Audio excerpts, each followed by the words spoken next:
Hello everybody, it's Non-Scene News here, and today we've got some breaking news coming from especially Russia. So, we've gotten some news from Russia that Russia will now strike any French military personnel in Ukraine, or even instructors or mercenaries, said the Russian Federation Lavrov. So he's the foreign minister. So now we can expect strikes on the French military in Ukraine. So they've said it's a legitimate target now. So we can now expect rising tensions between France or even NATO and Russia. So very interesting news. And when talking about Ukraine, we've got news that it has started its emergency power. Um, Massive power outages have been becoming more regular in Kiev because it went beyond its consumption limits, energy consumption limits, said Yasunno company.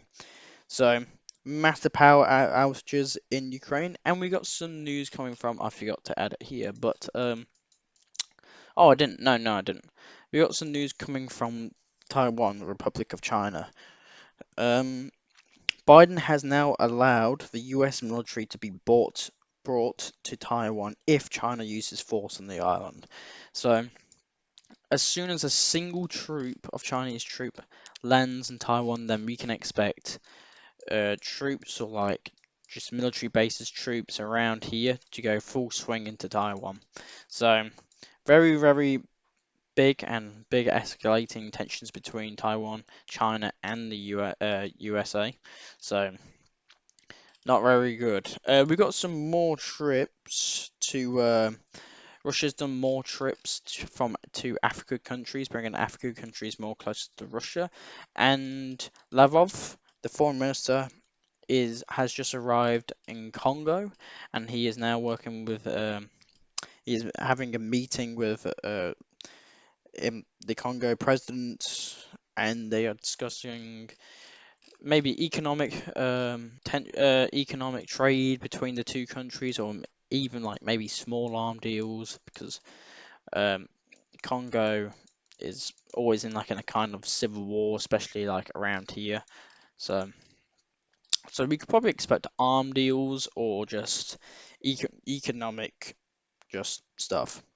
And we got news from companies in Russia that Starbucks has now filled an application for the registration of 14 trademarks in Russia, according to the Rozpan database. So Starbucks is the company Starbucks, the coffee one that has now completely uh, now withdrawn from like Russia. It's now completely withdrawn from Russia.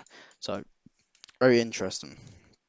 We also got news that the Pope um, has now said that without Russia, any negotiations have no real meaning.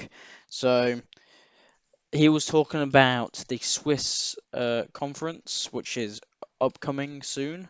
So he's saying that Pope Francis called Russia's participation in the conference on Ukraine on June 15 to 16 in Switzerland important. So he's urging Russia to go to um, this conference, so it's like China and the US. So like the three main people are not even showing up. America, China, and Russia. The three main people are not even showing up. So very bad.